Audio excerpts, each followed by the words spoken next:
pues un gusto verlos ahora por partida.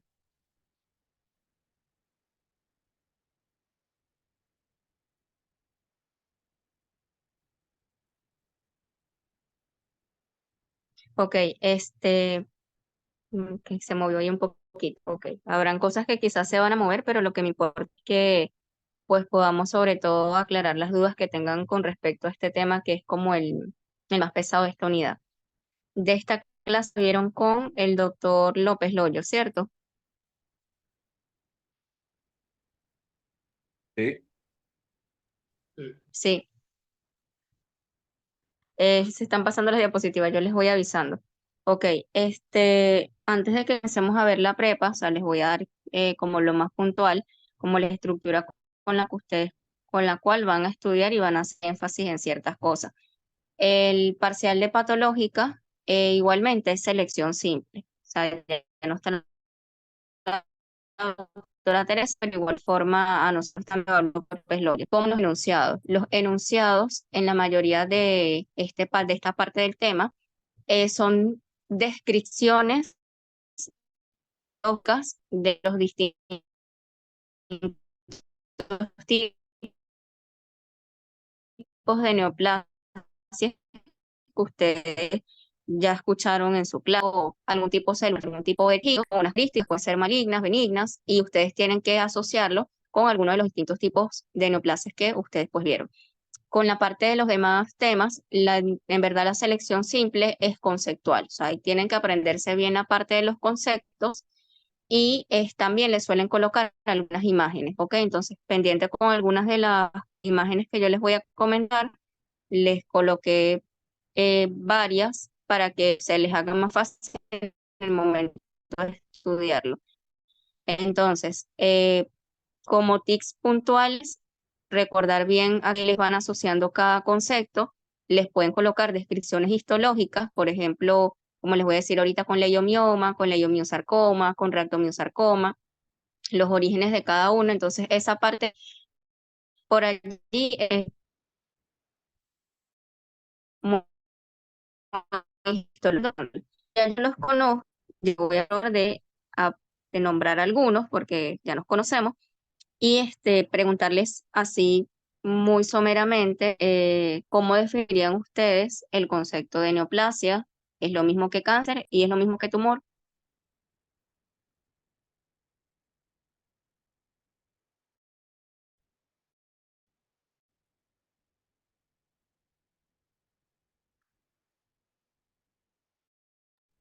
Papi, Y si no, así llamo de la lista, porque por aquí yo los conozco ya.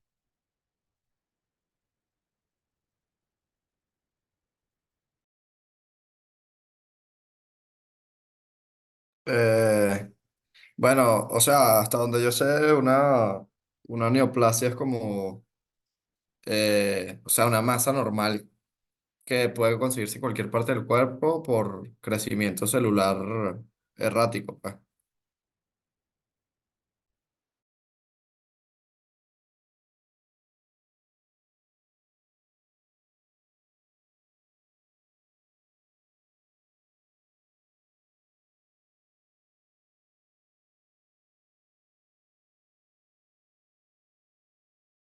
no te escucho, creo.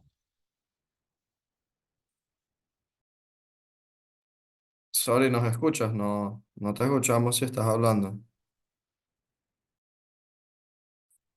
Ahora sí, es que no sé, hay momentos que dice que no me deja hablar. O sea, me lograron escuchar la primera parte. O sea, que preguntabas que era una neoplasia, pues, Ajá. pero hasta ahí nos quedamos. Por eso que quién era el voluntario que lo iba a decir. Ah, bueno, Es lo mismo neoplasia que tumor y cáncer.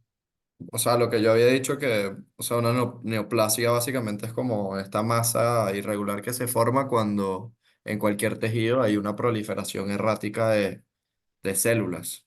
Entonces, Ok. eso es lo que yo tengo Y como definición. necesariamente eso es cáncer.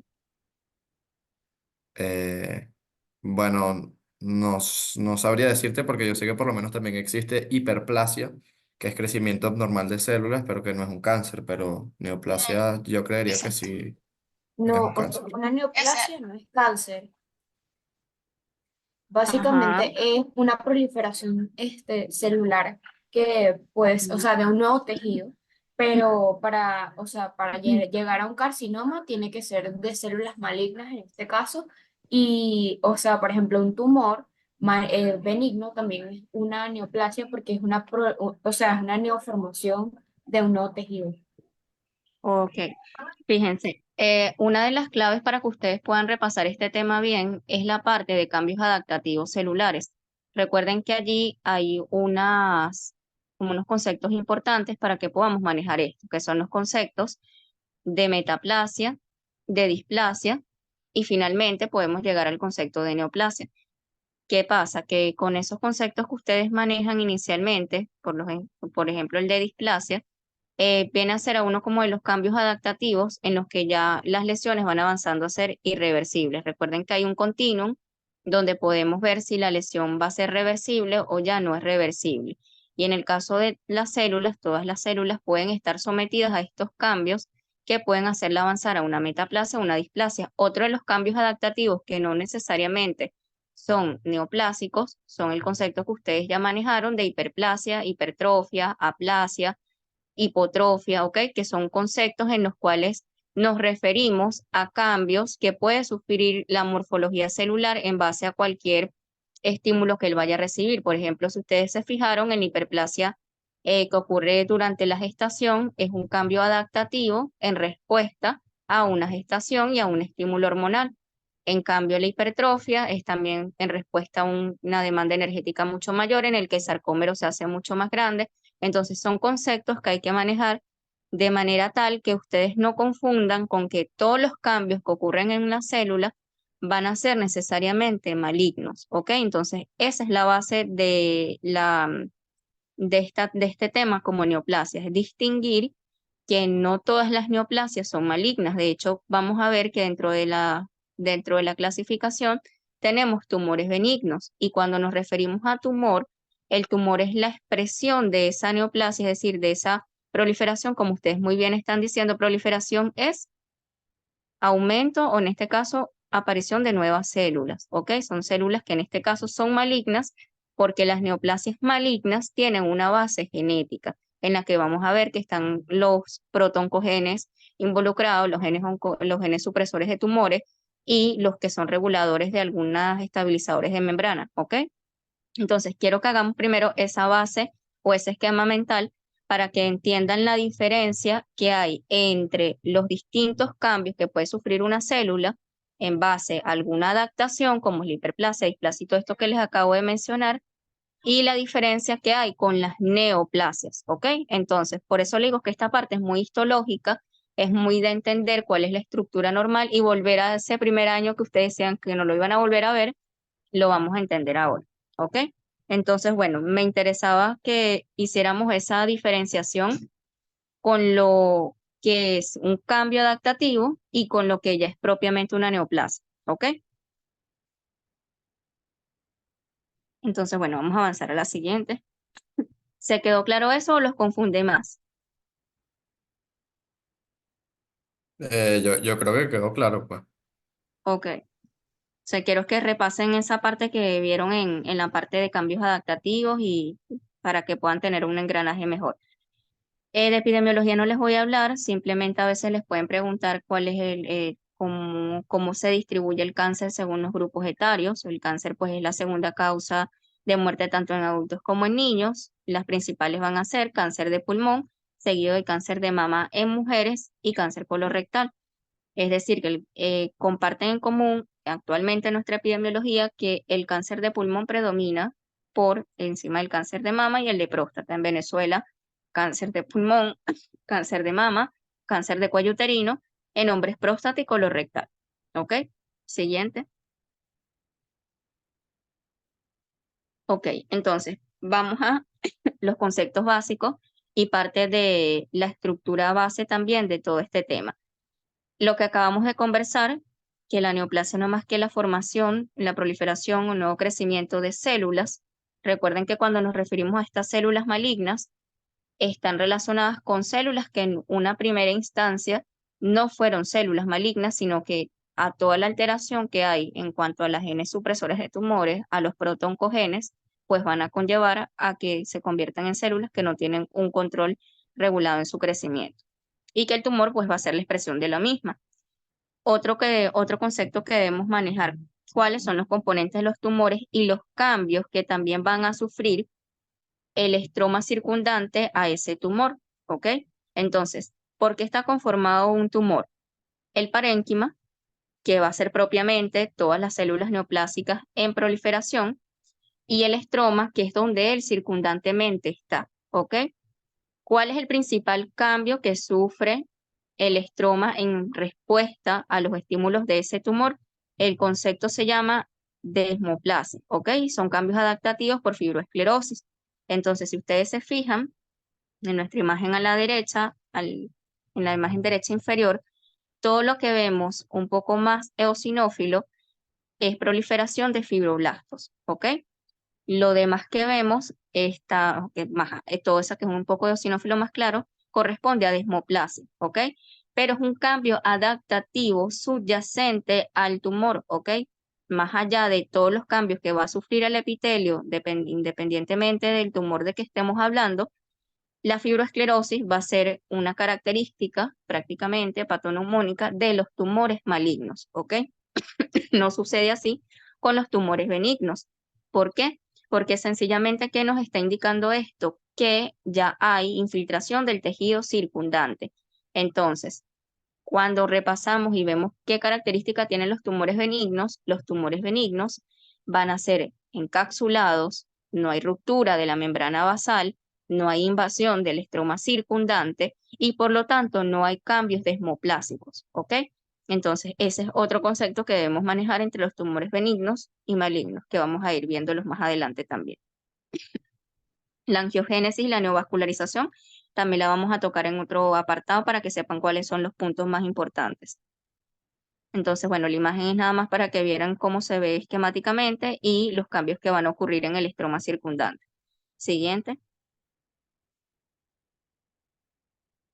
Ok, en cuanto a la nomenclatura, o sea, de aquí me interesa que cuando estén repasando solamente recuerden los sufijos a los cuales estamos haciendo acotación. ¿Cuáles son los tumores benignos? ¿Cuáles son los tumores malignos? Recordando que los tumores benignos nada más van a ser un aumento en la proliferación del número de células de un determinado tejido y dependiendo del tejido al que nos estamos refiriendo, pues van a cambiar sus nombres. De manera tal que tenemos los fibromas, como podemos ver en la imagen a la derecha donde están las falanges y la imagen histológica que corresponde a los condrocitos, ellos van a ser más frecuentes en las falanges proximales de las manos, generalmente en la cavidad medular del cartílago, mientras que los osteomas pueden ser más frecuentemente a nivel del cráneo, otros pueden estar también dispuestos en huesos largos. Los papilomas ustedes ya los conocen porque frecuentemente los relacionamos con BPH, una de las características o algunos de los cuales más también van relacionados. Los adenomas que tienen que ver más también con las glándulas salivales. Hay una lámina, ¿quién está pasando las láminas para saber? Yo, sorry, Juanpi, pa. Juanpi. Ok, sí, porque acabo de fijarme que hay una lámina que no está. Ok. Bueno, se las voy a comentar para ver si ustedes van haciendo como la estructura mental. Debe ser que sin querer la borré. Para que entendamos también neoplasias, tenemos que recordar cuáles son los principales tipos de tejidos que conocemos, ¿ok? Cada uno mencióneme un tejido que conozca, de los tejidos que ya vimos en primer año. Cardíaco, Ok, Epitelial, ok, glandular, ajá, Nervioso. ok. Yo les había colocado una lámina donde teníamos los distintos tipos de tejidos para que pudiéramos relacionar cómo los vamos clasificando. Recuerden que vamos a tener principalmente tres orígenes diferentes. O sea, vamos a pasa dos láminas, una lámina más. Por, ajá, acá. La primera, donde decía mesenquimáticos. Ok. Recuerden que todo esto va a partir sus clasificaciones, bueno, para que lo recuerden así, de acuerdo al tipo de tejido que está dando origen al tumor, ¿ok? En este caso, a la neoplasia. Recuerden que tenemos tres tipos de tejidos, ectodermo, endodermo y mesodermo, y prácticamente cuando vamos a clasificar las neoplasias, las clasificamos las de origen mesenquimática y luego tenemos las que son de origen epitelial. Esos son como los dos grandes grupos en los que nosotros vamos a hacer las clasificaciones y cómo nos las vamos a aprender más fácil. ¿Recuerdan que era el mesénquima para que puedan asociarlo mejor? El mesénquima era relacionado con con qué capa germinal. Con el mesodermo. Con el mesodermo, excelente. Entonces, nuestros distintos tipos de tumores malignos que están relacionados con el componente mesenquimático van a ser de dos tipos principales. Están los sólidos, dentro de los cuales clasificamos a los sarcomas, y tenemos que también de origen mesenquimático, recuerden que el mesénquima es el tejido embrionario primitivo que va a dar origen a los distintos tipos de tejidos blandos, llámese piel, tejido adiposo, músculo, hueso, pero también va a dar origen a los distintos tipos de células sanguíneas, como son neutrófilos, linfocitos, todas las células sanguíneas que nosotros conocemos de la hematopoiesis, y también a los vasos sanguíneos propiamente dichos y a los vasos linfáticos. Entonces, sabiendo esto, tendremos que dentro de los tumores mesenquimáticos, los sólidos a los cuales ustedes van a estudiar son los sarcomas. Dentro de ellos tenemos los fibrosarcomas, el osteosarcoma, el leiomiosarcoma, rhabdomiosarcoma, liposarcoma, el condrosarcoma y el angiosarcoma. ¿Ok? ¿Por qué sarcomas? Ustedes deberán asociarlo con el sarcómero. En este caso, recuerden que la unidad funcional de esa fibra muscular, o en este caso la más pequeña, correspondía al sarcómero. Entonces, cuando nos asocian a los tumores malignos mesenquimáticos, los sólidos corresponden a todos los que tienen que ver con esas capas germinales que fueron y que van a dar origen a los distintos tipos de tejido blando. ¿Ok? ¿Por qué les coloco estas imágenes? Recuerden que las características macroscópicas van a estar relacionadas con las características microscópicas. Y eso son preguntas de examen. Entonces, ¿qué les pueden describir en un tumor maligno? Van a describirles qué son células, eso está en las láminas, pero para que vayan haciendo memoria. Son células que pierden su morfología normal. ¿Qué quiere decir esto? Que las células se hacen mucho más grandes, es decir, que hay nucleomegalia, hay hipercromasia, si bien sé que en las imágenes del centro y en las imágenes que están inferior y a la izquierda, son células que son mucho más oscuras. Entonces, el concepto de hipercromasia, el concepto de nucleomegalia, el concepto de anisonucleosis, que tiene que ver con que hay una pérdida de la relación de los núcleos con el citoplasma, en este caso el núcleo es más grande que el citoplasma, como ustedes pueden ver en la imagen del medio, y hay abundantes mitosis, ¿ok? Entonces, eso es lo que nos diferencia un tumor maligno de un tumor benigno, que lo van a ver en todos los cortes histológicos independientemente del tumor. Igualmente, también va a ser el tamaño y las características macroscópicas. Un tumor que es irregular, que tenga necrosis evidente y que tenga pérdida de su consistencia blanda, va a ser un tumor que va a estar relacionado macroscópicamente con malignidad. Entonces, esas son cositas que les preguntan en el examen. ¿Cuáles son las características microscópicas, las características macroscópicas? ¿Ok? Entonces, para que tengan eso presente. Y el origen también de esos tumores que son benignos y que son malignos. Entonces, me importaba que recordáramos cuál era el origen de los tumores mesenquimáticos, en este caso, los más comunes que les van a preguntar, el rhabdomiosarcoma, que compromete tanto piel, tejido adiposo, puede comprometer músculo, es decir, todo el componente de tejido blando.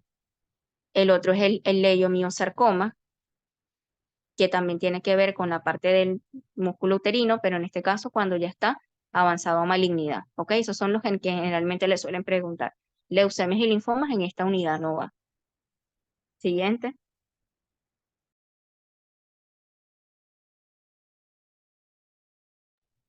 Ajá. Ahora, el otro más frecuente que también le suelen preguntar son los derivados de epitelio, ¿ok? Entonces, recuerden que los epitelios tenemos dos orígenes en común. Uno es el ectodermo y el otro generalmente que es el endodermo y menos frecuentemente lo de los túbulos renales. Entonces, fíjense la importancia de que podamos volver a recordar esto porque nos hace más fácil asociar cómo vamos a estudiarlo. Todos los tumores malignos derivados de epitelios, bien sea ectodermo, mesodermo o endodermo, son denominados carcinomas, ¿ok? Sea carcinomas, por ejemplo, carcinoma ductal infiltrante de la mama, derivado del epitelio glandular de la mama, va a ser denominado carcinoma.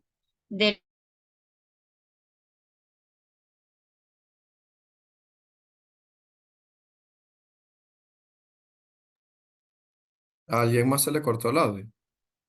Sí, se dejó de escuchar. Sí. Ok. De próstata. Ese adenocarcinoma, Sorry, sorry, se te cortó el audio, no. O sea, nos quedamos en carcinoma, que estabas hablando de que los epiteliales se llamaban carcinoma cuando eran malignos, pues ahí nos quedamos. ajá. Ahora, les estaba comentando que en el otro componente de tumores malignos, ya vimos los mesenquimáticos, ya sabemos que su origen es mesodérmico y el principal de todos ellos que íbamos a estudiar era el sarcoma. Ahora, en los epiteliales, indiferentemente de la capa germinal de los cuales provengan, van a ser denominados carcinomas, ¿ok? En este caso, vamos a tener varios tipos dependiendo del tipo de carcinoma al cual nos estemos refiriendo. Les hacía el énfasis que también vamos a hacerle, se le va a agregar un sufijo dependiendo si tiene un componente glandular, como lo es, por ejemplo, en la próstata, como lo es en esófago y como lo es en endometrio. Ya les voy a explicar por qué. Recuerden que la próstata es una glándula, ¿ok? Sabemos que el revestimiento epitelial de tanto, por ejemplo, del tubo digestivo como de la próstata tienen algo en común, que es un epitelio cilíndrico. Entonces, eso nos hace saber, por ejemplo, que a nivel gastrointestinal, al cáncer de esófago, por ejemplo, tiene un nombre en particular, o en este caso en el de estómago, un adenocarcinoma gástrico. ¿Por qué? Porque ustedes recordarán bien que todo el estómago está revestido por unas fobiolas gástricas que son epitelio cilíndrico simple. Entonces, eso nos da la denominación que es un adenocarcinoma. ¿Por qué en la glándula prostática también se le llama adenocarcinoma? Porque la glándula prostática también está revestida por un epitelio que es cilíndrico simple. Entonces, la denominación va a ir en relación con el tipo de epitelio al cual le está dando origen a esa neoplasia, en este caso, en este tumor maligno. ¿Ok? ¿Me explico con eso? Sí, o sea, para confirmar, dependiendo de cada tipo de tejido en donde aparezca esta proliferación cancerosa de células, va a tener una clasificación en Va a particular. tener una clasificación, exacto. Ok, dale. Igualmente con el adenocarcinoma de endometrio. ¿Recuerdan cuál era el epitelio de endometrio? Ahí está, se lo están señalando hasta con la flecha. Marcelo,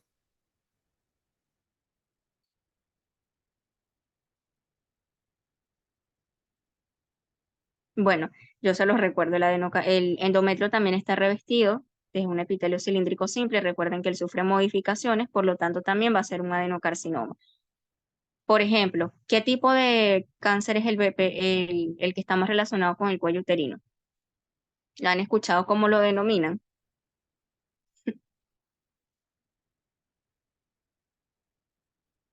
Es un tipo de cáncer escamoso.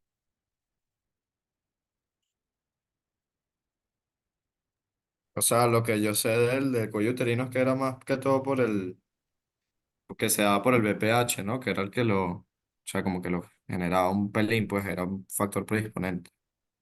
¿Y qué epitelio es el cuello uterino? Ver, ahí no llego. Ajá. Ahí no llegamos, ya se nos olvidó. Jeje. Recuerden que el cuello uterino está revestido por un epitelio plano, estratificado, no queratinizado, es decir, un epitelio escamoso.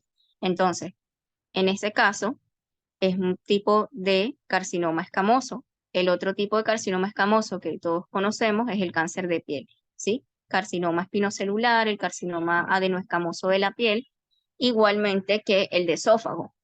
Es un carcinoma que también es escamoso porque esófago es un epitelio plano estratificado no queratinizado. Entonces, es solamente recordar cómo vamos a denominarlos de acuerdo al cambio que está sufriendo ese epitelio. ¿Ok? Ok. Siguiente.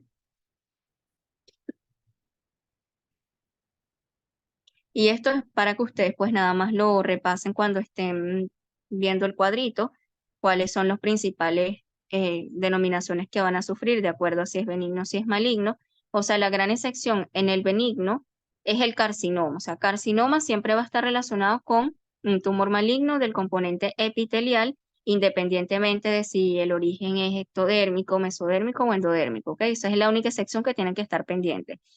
Y la otra excepción que vamos a ver ahorita son tumores que parecen tener varios componentes, ¿ok? Que son el teratoma, el amartroma y el coristoma. Entonces, cuando vayan a repasar esa parte, también los conceptos difieren de lo que es un tumor benigno, un tumor maligno e incluso, por ejemplo, con el amartroma, algunos lo consideran más es una alteración genética que una neoplasia propiamente dicha. Entonces, se lo pueden colocar en el enunciado.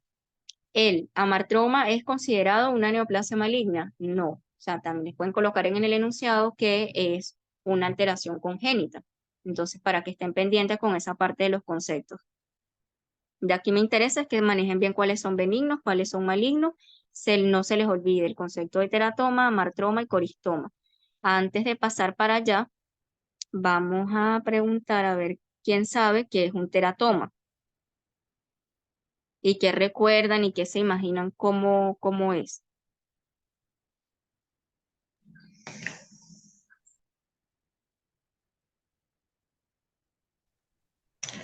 Los, ¿me escuchan? Sí, Sí. sí, te escuchamos. Los teratomas, tengo entendido, son tumores que tienen Ajá, distintos tipos celulares. Esos son tumores que pueden tener dientes, pelo, y son, creo que congénitos. ok.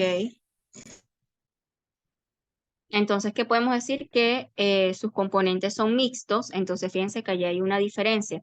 Otra cosa que tienen que recordar con el concepto de neoplasias, no se les olvide. Las neoplasias malignas, en la mayoría de los casos, tienen un origen clonal.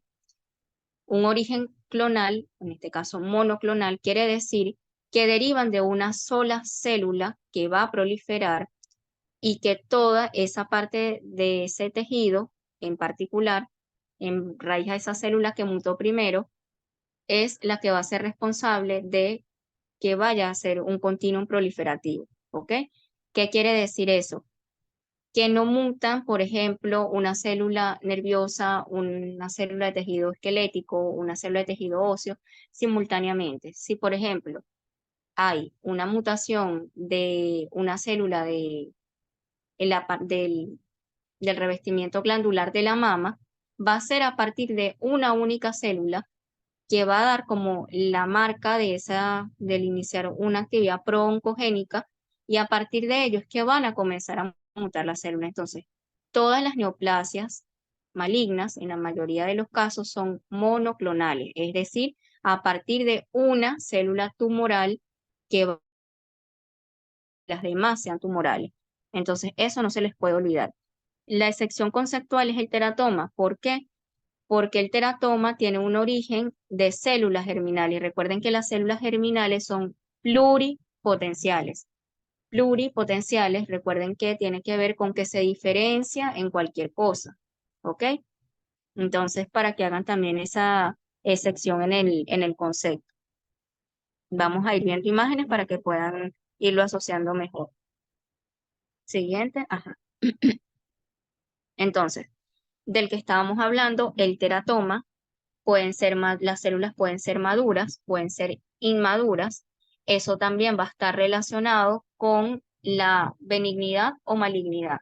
Células inmaduras en un teratoma va a ser más relacionado con que sea probablemente mucho más maligno, ¿ok?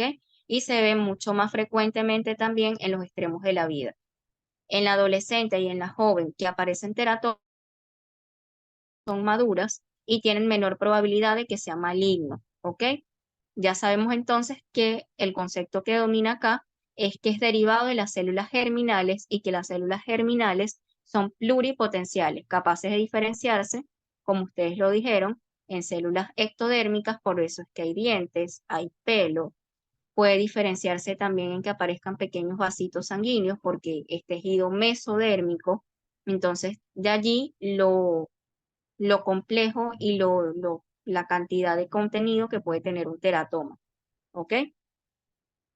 Ahora, el amartroma, para algunos incluso es considerado solamente una anomalía congénita. ¿Por qué? Porque son células que están bien diferenciadas. De allí sacamos el concepto, por lo tanto, que no es maligno.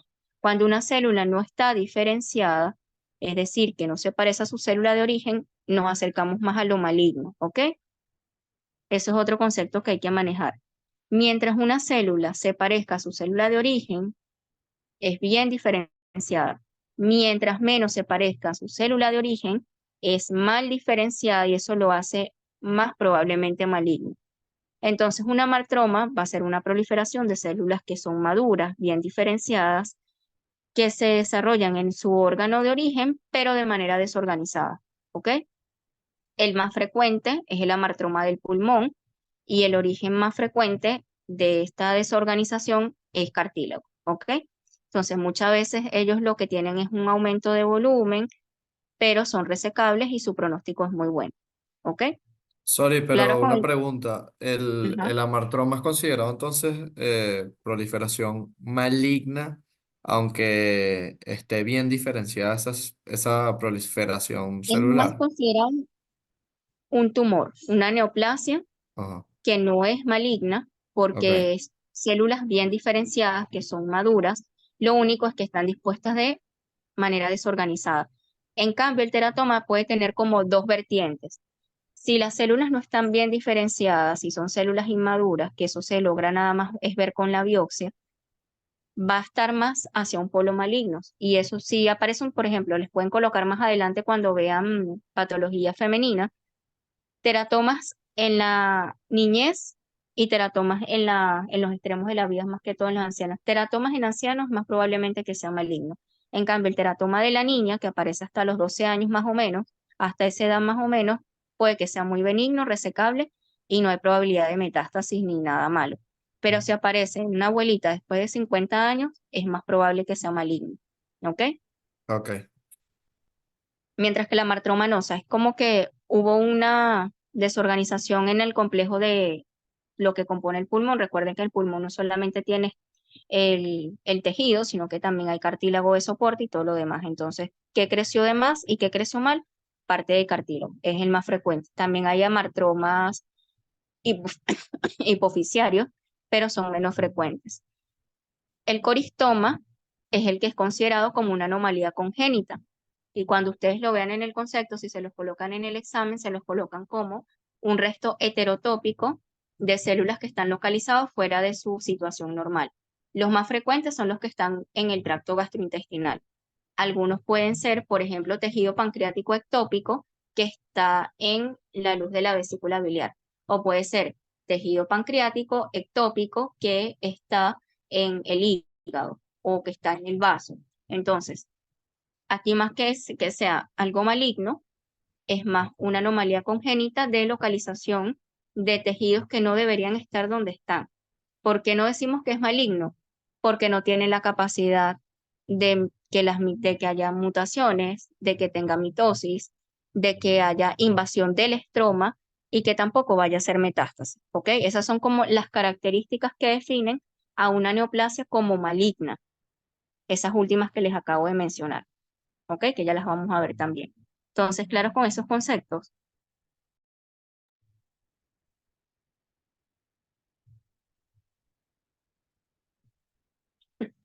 Sorry, yo tengo una pregunta. Ajá. ¿Cuál es la diferencia entre un coristoma y una metástasis de otras células, por ejemplo, porque ajá, es un resto heterotópico de células localizado fuera de su situación normal y una Ujú, metástasis es básicamente lo mismo. claro, pero cuando hablamos de eso, tenemos un tumor primario, ¿ok? ¿Y qué vamos a ver en estas células de coristoma? Lo que les acabo de mencionar. No hay mitosis, no hay pleomorfismo, no hay anisonucleosis, no hay nucleomegalia, no hay alteraciones citológicas propiamente dichas de un tumor maligno. Por ejemplo, como tú lo dices, ¿qué suele ocurrir en las metástasis? Vamos a poner un ejemplo común.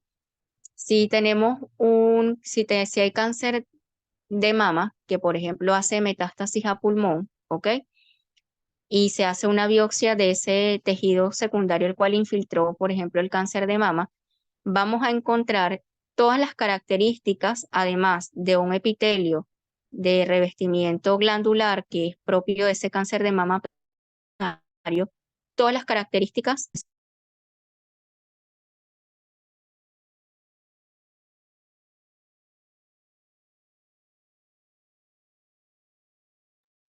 ¿Vale?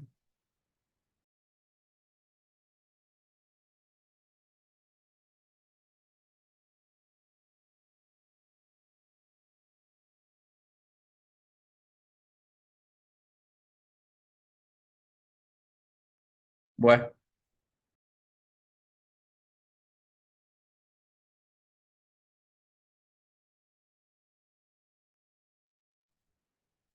Disculpa, ¿solo soy yo o a todos se les fue el audio? bueno.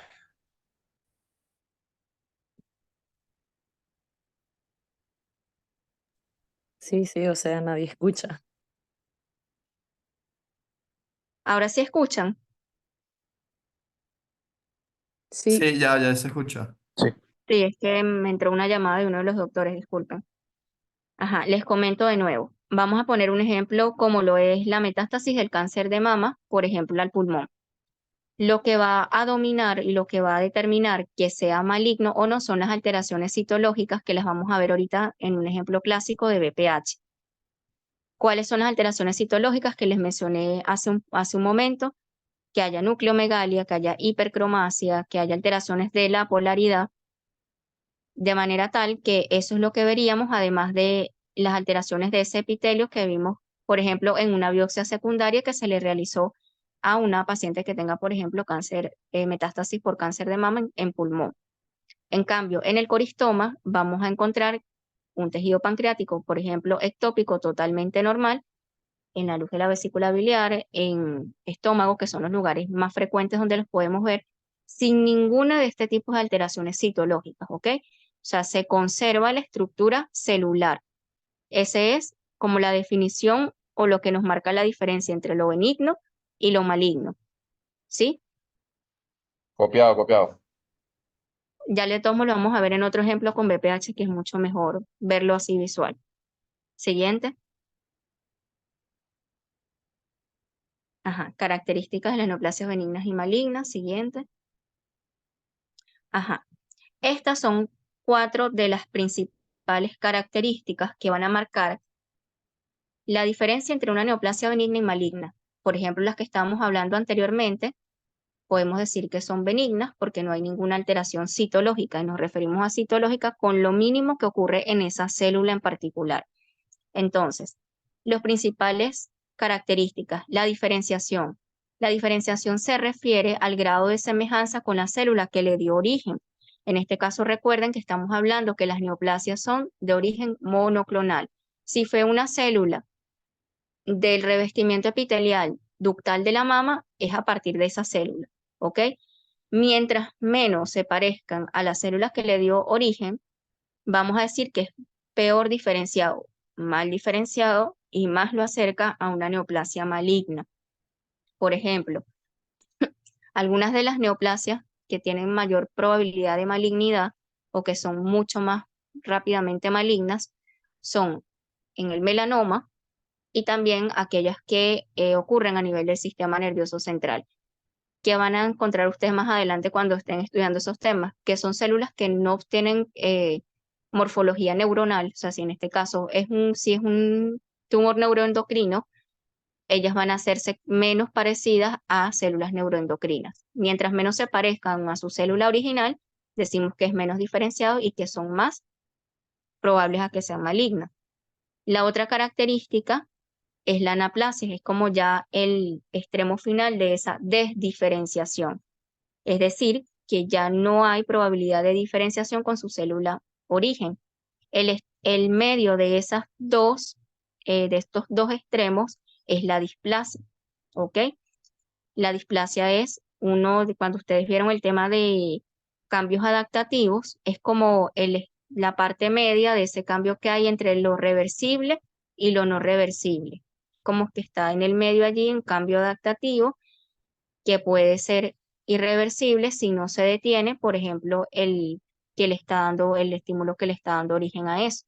Eso suele ocurrir más frecuentemente, por ejemplo, en el cáncer de cuello uterino y también en el cáncer de esófago. Las lesiones que preceden a ello son, por ejemplo, en el cáncer de esófago, el esófago de Barrett. Ya avanza de una metaplasia a una displasia y después de ello puede avanzar a un carcinoma, ¿ok? Entonces, para que tengamos ese ejemplo allí. La otra característica de las neoplasias malignas es la velocidad de crecimiento. No necesariamente todos los tumores que crecen muy rápido son malignos, pero la regla es que mientras más crezca rápido un tumor, tiene mayor probabilidad de malignidad porque tiene una mayor tasa de replicación. Y la otra característica de los tumores malignos es la invasión local y la metástasis. La principal invasión local que vimos es la desmoplasia. ¿Por qué? Porque hace que ocurran cambios en su estroma circundante para él poder luego tener fenómenos de angiogénesis y luego metastizar. ¿Ok? Entonces, estas son como los 4 pilares entre las neoplasias benignas y las malignas. En la siguiente imagen, en la siguiente diapositiva. Ajá, fíjense. Para verlo mejor. Si se fijan en la imagen de la derecha, en este caso para ustedes el fibroadenoma, fíjense que ese tumor que está allí está encapsulado, fíjense que es redondito, él no está invadiendo hacia sus circundantes, es decir, hacia sus laterales.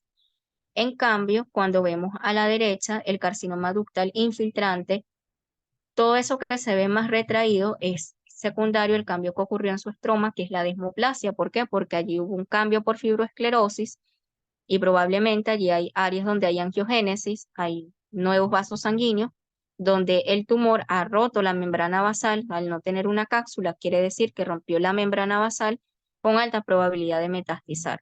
Fíjense que se ve mucho más duro, pareciera más duro que la imagen de la izquierda, que se ve más blando, más circunscrito. El carcinoma ductal infiltrante de la mama no se ve así, ¿ok? Entonces, claro, con esas características macroscópicas que les dije, se las preguntan, así tal cual. Es característico de un tumor benigno que usted lo vea de tal manera, que se vea encapsulado, sin áreas de necrosis, que no invada el estroma circundante, todo eso se los van a describir así. Ustedes tienen que saber cuáles son las características que corresponden con cada uno, ¿ok? Chévere. Ok. Siguiente. Ajá. Ajá. Esta es una de las imágenes que me interesaba que viéramos para que puedan entender cómo van ocurriendo estos cambios. Tenemos entonces, este es un epitelio escamoso del cuello uterino, ¿ok? Donde tenemos un continuum, al cual llamamos un continuum proliferativo. Disculpan los muchachos que ando con malestar. Un continuum proliferativo donde los cambios van a ir ocurriendo en todas las células, ¿ok? Fíjense que tenemos en nuestro extremo izquierdo de la imagen, en este caso en este caso las lesiones premalignas, cuando hay una infección por VPH, no sé si alguien puede señalar hacia la izquierda, donde dice abrasión y latencia. Ok, en esta fase de abrasión y latencia, las células todavía no han experimentado daño, en este caso no han experimentado cambio. Una vez que ya hay invasión de la membrana basal, en este caso el VPH tiene tropismo por las células que son basales, o sea, las que están más abajito, él va a comenzar a utilizar mecanismos, en este caso de regulación del ciclo celular. En este caso esto no se lo preguntan ahorita, pero sí vamos a ver, en este caso, protoncogenes, que van a comenzar a alterar la estructura de la célula.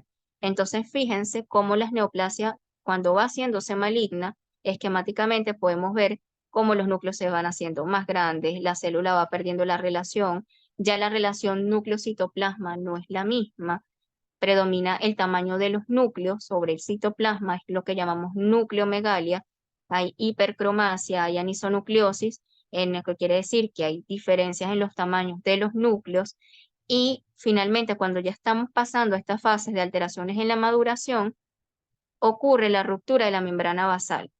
¿Hasta dónde decimos que es un tumor benigno? Hasta donde está respetada la membrana basal, es decir, hasta donde dice alto grado. Un carcinoma in situ es una neoplasia benigna. ¿Por qué? Porque no ha roto la membrana basal. Por tanto, no hay infiltrado, no hay invasión local y no hay metástasis, ¿ok? Entonces, que les quede claro esa parte del concepto. Si hay invasión local, si hay ruptura de la membrana basal, si hay daño del estroma circundante y todos los cambios citológicos que yo les acabo de mencionar, más eso, ya estamos completamente seguros de que es una neoplasia maligna. Si se conserva la membrana basal, no está rota, solamente hay algunos cambios, estamos en la etapa que les comenté que es displasia, ¿ok?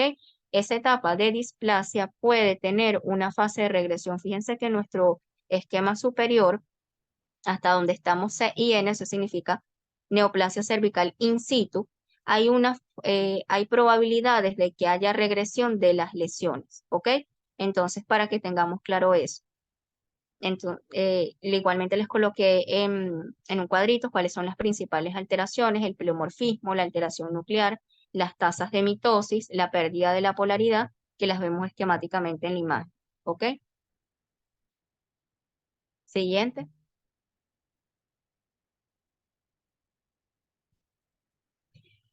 Esto es para que veamos un poquito también cómo van ocurriendo pues los cambios. Vemos como en esta imagen de la izquierda inferior se va relacionando los cambios microscópicos con los macroscópicos, las alteraciones que van a ir ocurriendo en el epitelio, mientras más daños haya de toda la alteración citológica y la invasión y ruptura, obviamente pues estamos más hacia una probabilidad de neoplasia maligna. Y fíjense que nuestra imagen a la derecha, esto es una imagen de hematoxilina diosina, fíjense los grandes que se ven en la célula. El citoplasma es una relación 3:1, nucleomegalia, hipercromasia, ¿ok? Todos esos son los cambios que a nosotros nos dicen que estamos ante una neoplasia maligna y probablemente invasiva, porque ya hay una gran ocupación de todo el espesor del epitelio, ¿ok? Siguiente.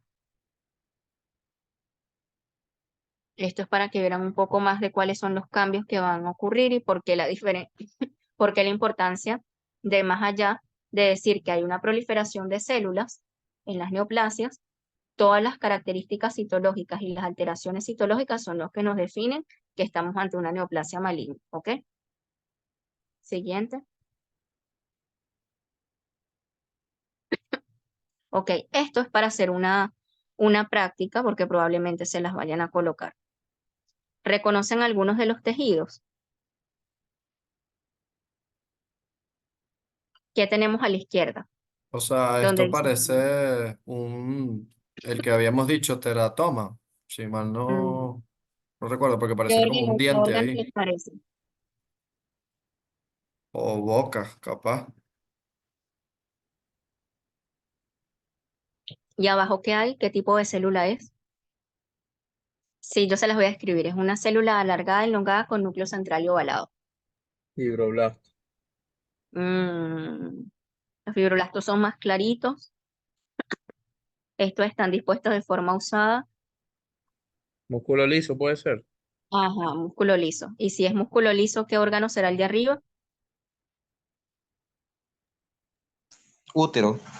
El útero. Ok. ¿Recuerdan cuál es el tumor más frecuente de útero? Leiomiosarcoma.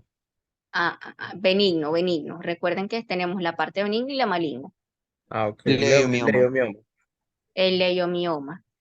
Esos a veces se los colocan así, les colocan imágenes o les describen. Si tuviéramos que ver la imagen al lado, ¿se parece? ¿No se parecen? Se parece pero está más feo. ¿Cuál imagen? No me ubico. La imagen de la derecha, pero con la imagen inferior. Ajá. No, no se parecen. Ok, fíjense, tenemos dos espectros acá de un mismo origen de tejido. Ciertamente estamos en útero. El tumor más frecuente benigno es el leiomioma. La descripción que le pueden hacer es tumor con células dispuestas en forma usada con núcleos centrales en el que usted macroscópicamente ve esto y les colocan la imagen. Recuerden que las características macroscópicas van a estar relacionadas con las alteraciones microscópicas. Este leiomioma, en este caso, fíjense que es la masita que está en el centro. ¿Ok? Si alguien pudiera señalarla, está toda la perita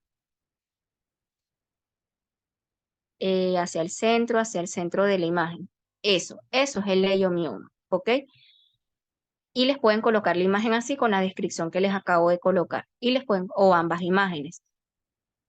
¿Qué les hace pensar que es un tumor benigno? Estas células, a pesar de que están mucho, o sea, que son mucho más de lo normal, están dispuestas de forma organizada. Ustedes allí no ven que los núcleos estén divididos en dos, no ven que hayan centros un poco mucho más oscuros que son característicos de la necrosis, la hemorragia. Y fíjense que a pesar de todo, ese útero se ve de consistencia blanda. Entonces eso es un leiomioma. Nuestra imagen de la derecha, que es la contraparte, fíjense que la imagen superior donde señalan las dos flechitas, esa capa que está recubriendo afuera es todo un recubrimiento hemorrágico, necrótico, de bordes irregulares. Eso es otra característica de los tumores, hace que sea irregular. Y vemos cómo abajo pueden adoptar cualquiera de estos tres tipos de forma.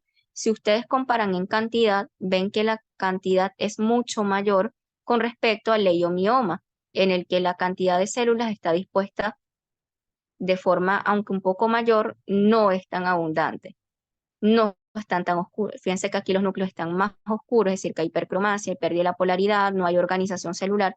Entonces, todo esto nos lleva a decir que es un leiomiosarcoma. ¿Ok? Entonces, esas son preguntas de examen. Así siempre es el leiomioma, el leiomiosarcoma, el rhabdomiosarcoma que le pueden colocar una cara de un niño, que generalmente es más frecuente en el niño. Entonces, esas son cositas que ustedes tienen que recordar. ¿Claro con eso? Sorry, lo que no me quedó claro es, o sea, nos van a poner, ponte tú, una foto y nos Ujú, van a con un describir enunciado corto. exacto, el tipo de tejido y en base a eso tenemos que nosotros concluir si es benigno, si es maligno o Sí, les el pueden colocar tipo. así. Ah, ok. Les pueden colocar una foto y un enunciado corto. El enunciado puede ser una descripción macroscópica o una descripción microscópica. Ujú.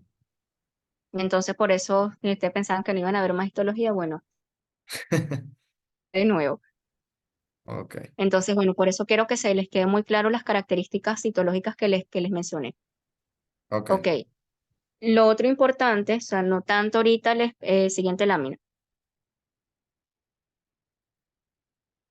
Ajá.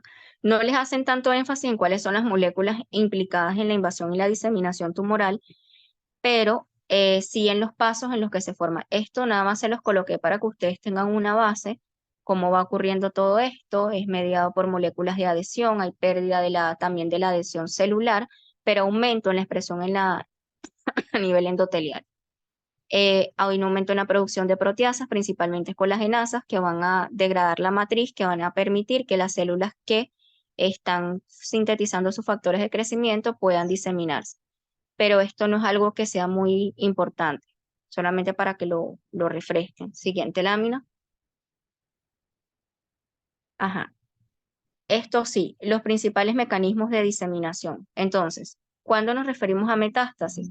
Cuando hay un implante secundario de ese tumor primario, que obviamente va a estar mal diferenciado. Siempre que haya metástasis de un tumor, eso es neoplasia maligna hasta que se demuestre lo contrario. Muchas veces se encuentra la metástasis y no el tumor primario. Eso también a veces se los preguntan. Los mecanismos de diseminación también son importantes. Linfático, o en este caso el mecanismo de diseminación linfática a través de ganglios linfáticos, vasos linfáticos, es característico de los carcinomas. Carcinoma de mama, principal mecanismo de diseminación es linfático. Los sarcomas, todos los que acabamos de mencionar anteriormente, rhabdomiosarcoma, leiomiosarcoma, fibrosarcoma, osteosarcomas, el principal mecanismo de diseminación es a través de diseminación hematógena. Y una de las excepciones de algunos de los tumores también frecuentes a nivel femenino es el cáncer de ovario. El cáncer de ovario, además de en ocasiones hacer diseminación linfática, el más descrito es diseminación por siembra. Eso quiere decir que hay invasión de la cavidad corporal más cercana en la cual está, que en este caso es el peritoneo, ¿ok? Entonces, esos son los principales tipos de diseminaciones que vamos a encontrar con los tumores. Otro concepto que a veces les preguntan es ganglio centinela. El ganglio centinela es el ganglio que recibe, en este caso, el drenaje linfático del tumor primario. ¿Ok? Pero aquí me interesa que se aprendan cuáles son los principales mecanismos de diseminación. ¿Ok? Eso sí es un caletrico como en todo hay caletres. Mira. Ajá. ¿Quién me preguntó? No, no, dije fino, fino. Sí, bueno, siempre hay caletres, ustedes eso lo saben. Sí. Ajá. Siguiente lámina.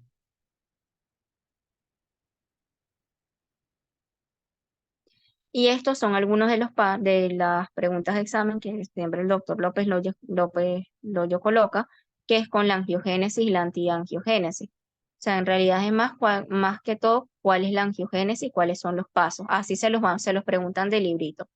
Producción de proteasas a nivel endotelial, migración de células malignas, proliferación de células malignas, formación de tubos vasculares y luego la maduración de esos tubos vasculares que van a convertirse en nuevos vasos sanguíneos, ¿ok?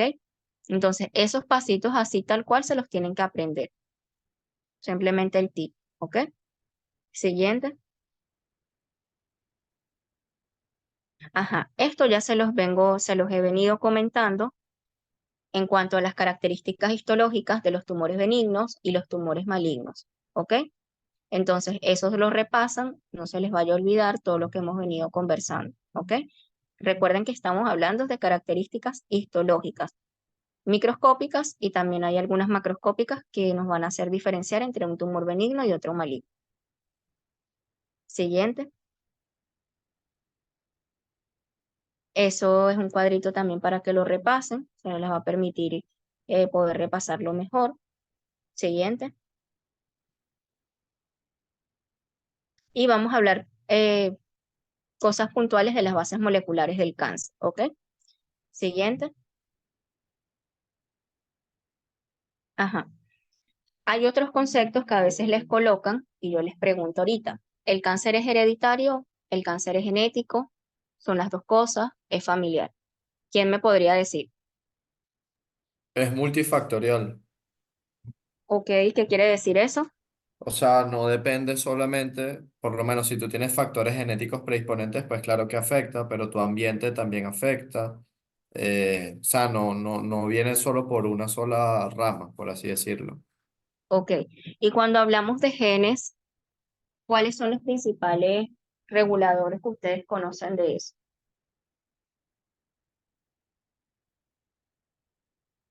Eso lo vieron en inmuno. Los oncogenes, Ajá. ¿Y qué más? ¿Cuál es la contraparte?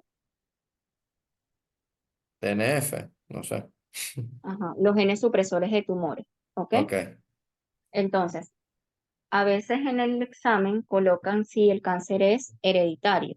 Fíjense que uno de los conceptos que tenemos que manejar con respecto a eso es que cuando nos referimos a que es una enfermedad genética es porque Gracias al equilibrio adecuado que existe entre los protoncogenes y los genes supresores de tumores, las células tumorales mueren, ¿ok? O progresan si hay también estímulos externos, como acaban de mencionar, que favorecen que haya una mayor actividad de los protoncogenes, ¿ok? Entonces, cuando nos referimos a genético, es porque si hay alteración de este equilibrio, probablemente vaya a haber una mayor probabilidad, bueno, hay una mayor probabilidad de cáncer. Cuando nos referimos a hereditario, es porque la información genética de ciertos genes que son bastante predisponentes para cáncer se comparten en ambos alelos. Eso es lo que hace algo hereditario. Algo hereditario es porque va a estar en nuestro MHC, va a estar compartido, va a ser recesivo y va a ser más probable de que sea así. El más conocido de ellos, que es hereditario en las mujeres, son las mutaciones del BRCA2, ¿sí? Ese BRCA2 ustedes a lo mejor lo conocen por Angelina Jolie. Si yo me hago un mapeo genético o alguien se hace un mapeo genético y tiene mutaciones de ese BRCA, tiene una alta probabilidad de que vaya a desarrollar cáncer, ¿ok? Eso es lo que se refiere a que es hereditario. Pero la gran excepción es que el 90% de los cánceres no son hereditarios, sino que son multifactoriales. Y de hecho, son esporádicos. Ese es el concepto que se maneja. Quiere decir que puede ser que alguien en la familia lo tenga, pasan 4 generaciones y es la cuarta generación la que lo pueda tener como no lo pueda tener. ¿Ok? Entonces, un 90% del cáncer no es hereditario.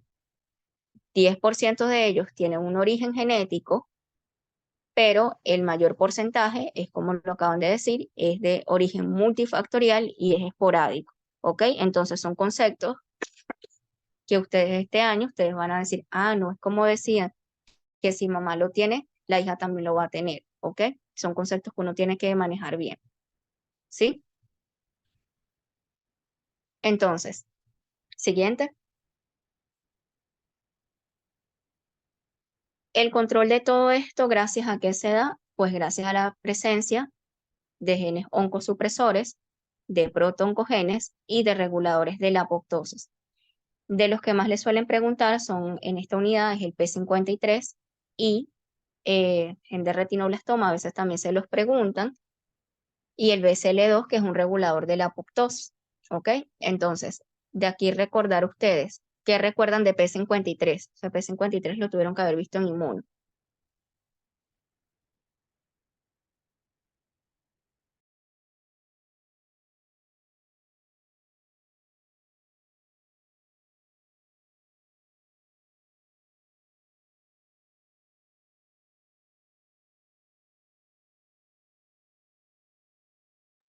Bueno, se los voy a recordar.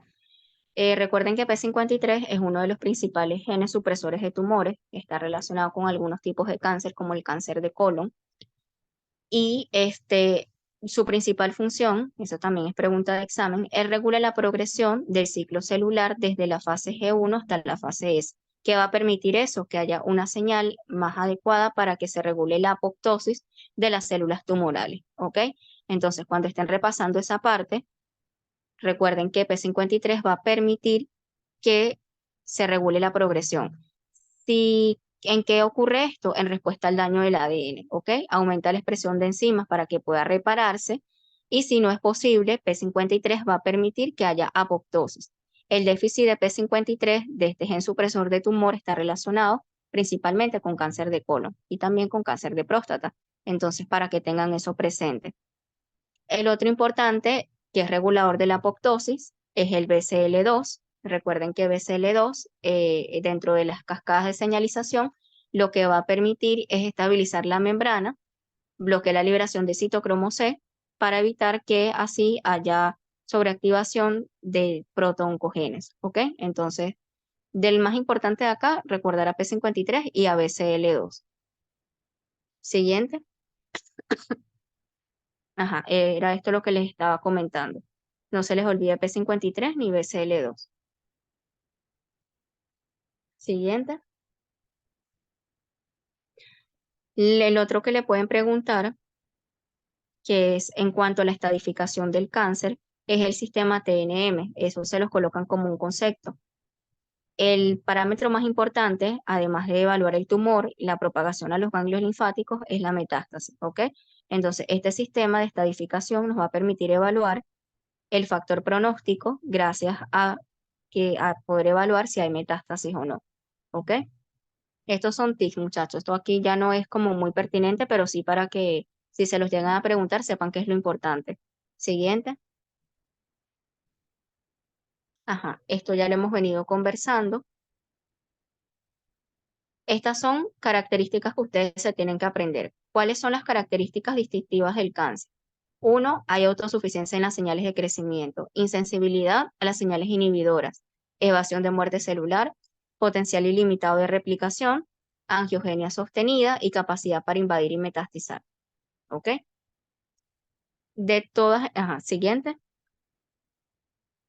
De todas estas, la vía más importante que le genera una autosuficiencia en la señal de crecimiento es la vía mTOR, ¿ok? Esa vía mTOR no se les puede olvidar, es una vía dominada por receptores de tirosina quinasa, y eso se los preguntan así, es una vía dominada por receptores de tirosina quinasa, la no adecuada actividad de la vía mTOR va a generar que haya una mayor proliferación celular y un crecimiento sostenido de las células tumorales, ¿ok? Entonces eso no se les vaya a olvidar. Siguiente.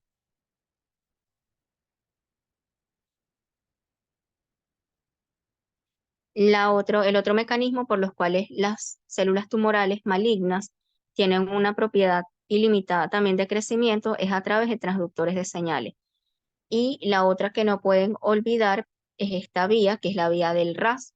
En este caso, si la vía del RAS está continuamente activada, como lo hacen las células tumorales, va a prolongar el estado de activación, ¿ok? En este caso, el estado de activación de células tumorales. Entonces, no se les olvide la vía mTOR dominada por tirosina quinasa, como su inadecuada actividad puede generar que haya una sobrevivencia exagerada de las células tumorales y esta vía del RAS, ¿ok? Esas vías que tienen que ver con GDP y GTP tienen que repasarlas porque se las pueden preguntar, ¿ok?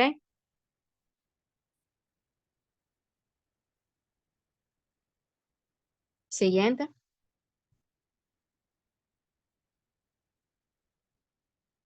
Esto es algo que el doctor a veces lo coloca en la clase y pregunta cuáles podrían ser los factores epigenéticos que están relacionados con el cáncer. El que más le suelen preguntar tiene que ver con la parte de los carcinógenos químicos, tabaco, asbesto, ustedes eso ya lo saben, y también como los retrovirus, por ejemplo, la leucemia de células T, que está asociada con el virus linfotrópico humano tipo 1.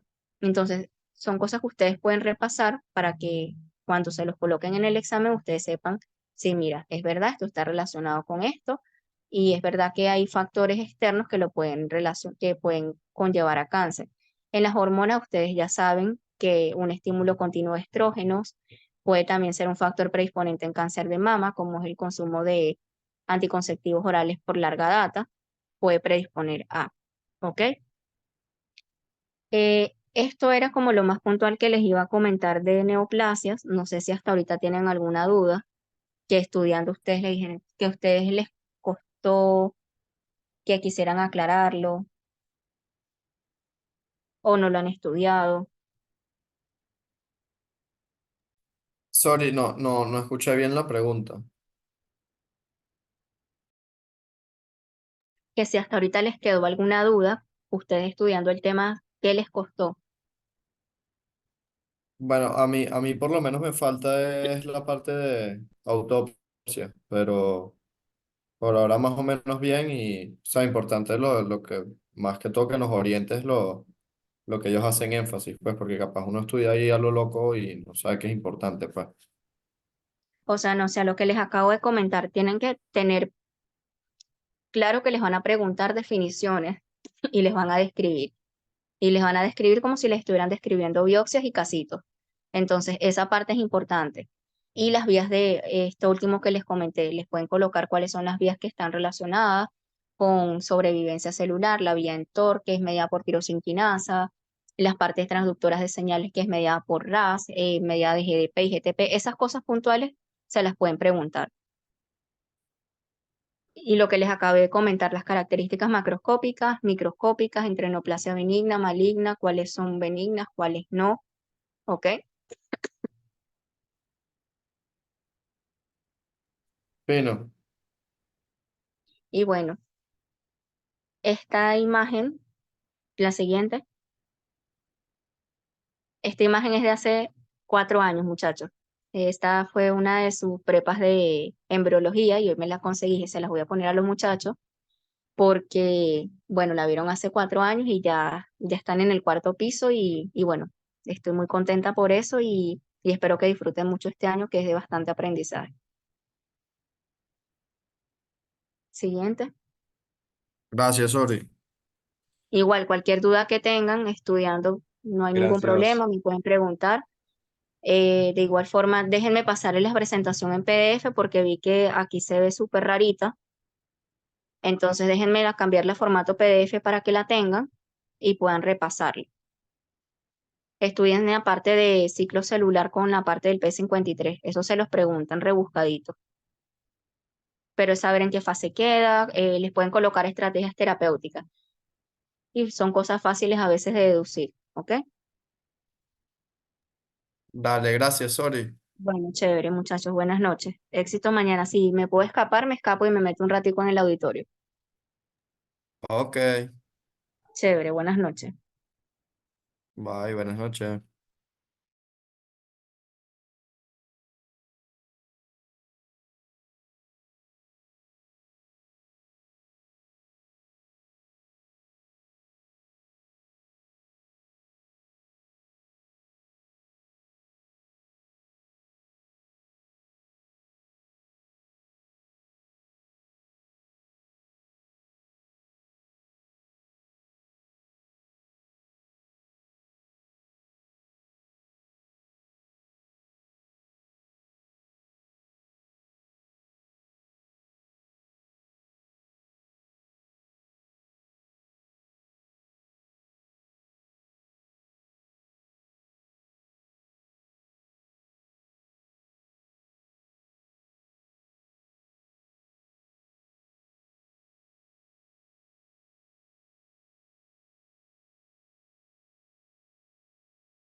Enzo, deja de grabar. Gracias, Nigger. Ya voy.